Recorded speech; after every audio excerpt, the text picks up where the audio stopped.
A new poll shows President Trump's handling of the economy and trade negotiations is viewed negatively, with only about 4 in 10 approving. This AP poll comes just 2 days before the president is expected to roll out a new round of tariffs that's on Wednesday.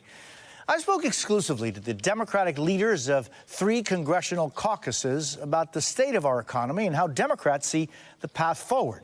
Congressional Asian Pacific American Caucus Chair Grace Meng, Congressional Hispanic Caucus Chair Adriano Espaillat, and Congressional Black Caucus Chair Yvette Clarke. It's their first interview together since they were elected caucus chairs.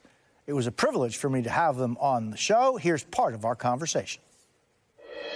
The cost of living is still extremely high for so many people. Consumer confidence is at the lowest point in 4 years.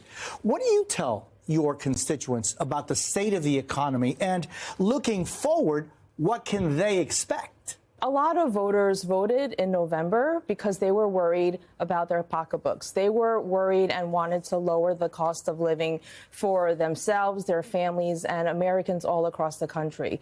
But here we are 3 months into this new administration. There has not been any legislation or any real policy proposed by this new administration that lowers the cost of living for everyday Americans. And so if you take a look at the cost of eggs, they are still high, and people are still complaining. And we are even seeing a little bit of buyer's remorse from our communities, where they said, we thought we were voting to lower costs, but that's not happening. And Congressman Espaillat, what do you make of the fact that, and the Congressman was talking about the Trump economic policy, it is for many people still unclear what that economic policy is, but one of the main pillars of that economic policy seems to be tariffs, right? Tariffs on, Mexico and Canada and China, and automobiles made in Europe, or parts that are made in Europe or elsewhere. What do you make of the policy that the president has been very forceful on, of simply tariffs? Tariffs are reckless. In reality, they're very reckless. First, as you said, some products are made half in one part of the world and then the other half here in the United States. And so there's going to be a reaction from those countries that are being targeted for tariffs, and they're going to apply tariffs on us. And at the end of the day, it is the consumer that will pay for it. So this is further contributing to inflation. It's tanking the markets. And that's why there's so much uncertainty in the economy.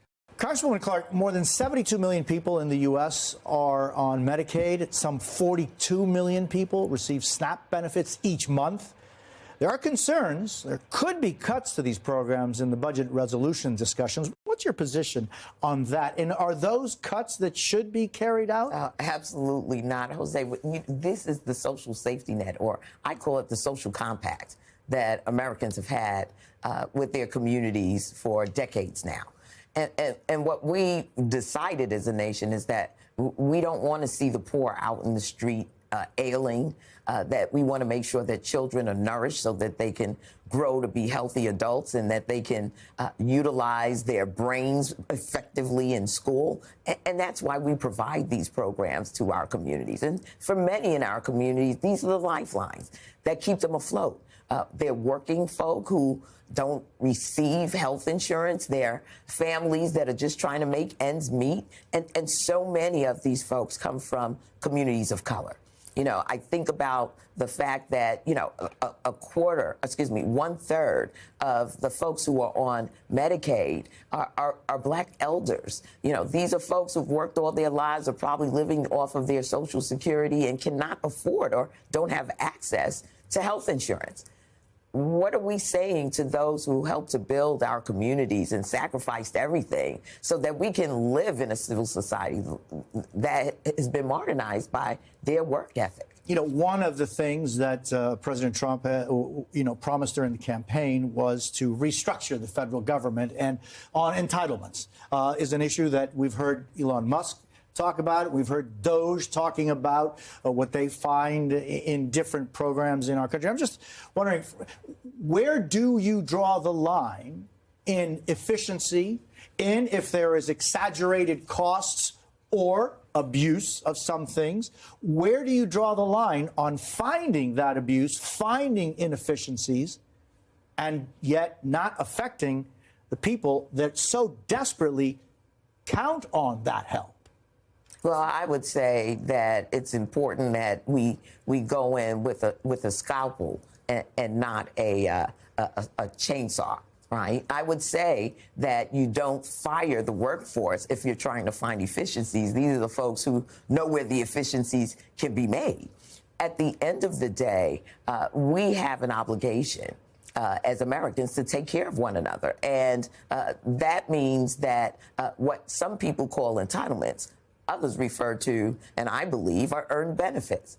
You know, you earn in your employment Social Security benefits. You earn in your employment health care and Medicare. So for these individuals to target these earned benefits is a huge departure from the compact that we've had with Americans for generations now. A recent NBC News poll shows the Democratic Party is an all-time low in popularity. 27% saying they have positive views of the party. Take a listen to how some people say they feel about the Democratic Party. None of this feels like you're fighting for us, for Colorado, for our kids.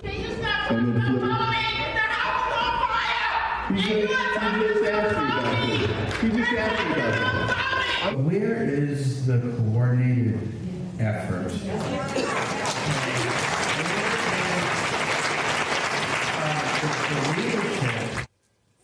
How do you explain what is happening and why is this happening?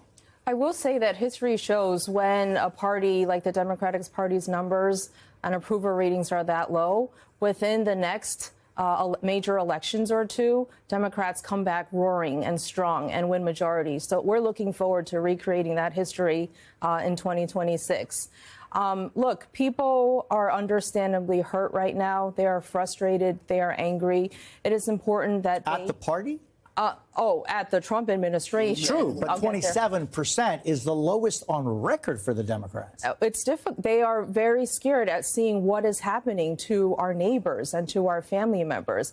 It's really important now that we are grieving with people, that we are showing them that we are empathetic and doing everything we can to make sure that we hear their voices and turning that anger into electoral results. When we've seen, for example, what Senator Bernie Sanders and Congresswoman Ocasio-Cortez have been doing when they've been going across the country, many places that aren't even Democratic strongholds, and they're getting 10, 20, 30,000 people to come out and to listen to them and to support them. There seems to be a disconnect in that kind of enthusiasm for Bernie Sanders and Alexandria Ocasio-Cortez's comments and position, Alexandria, and the 27% that polls show most voters think about the Democratic Party. Where is that disconnect? And what is it that you all could or should be doing to tap into that part? We are a Big Tent party. We have many opinions and many voices. And certainly Alexandria and Bernie Sanders are two important, extremely important voices within our party. And I think that they show to have enthusiasm among their base. But I tell you something, Jose, I'm getting stopped every day in my district by people that voted for Trump. And they're not happy. You know, I'm getting calls from business people, restaurant owners that are saying, look, it's 1 p.m. This place used to be packed before. Nobody's coming in because they're afraid they're going to be swept up and deported. I'm getting calls from parents. I'm getting calls from hospital workers as to what's going to happen about their future. I believe we're going to win the midterm election. We just won 2 seats, two heavy Trump seats. Now, I'm optimistic about that. And I think that, you know, we have 3 silos that we're working on. One is the legal side. And there's a reason why Donald Trump is intimidating a lot of the law firms in New York City and across the country, because he's seeing the results of their litigation. So that's one aspect. You know, when everything else fails, you go to the courts and they give you relief. The second aspect, of course, is legislative and budgetary. And we'll have other opportunities as we move forward in the debt ceiling debate, in the reconciliation debate, to exert our power. And finally, and I think the most important one, is in the streets of New York City and the country. Eventually, it won't be in the marble floors of Congress or the mahogany walls of a boardroom where this will be resolved. It will be resolved by people that will mobilize and change the course of our nation. Is the Democratic Party leadership in tune with the rank and file Democrats? Absolutely. And that's why you're seeing the energy at these town halls. Senator Murphy, Maxwell Frost, they're doing more too. Those poll numbers will be turned into electoral results.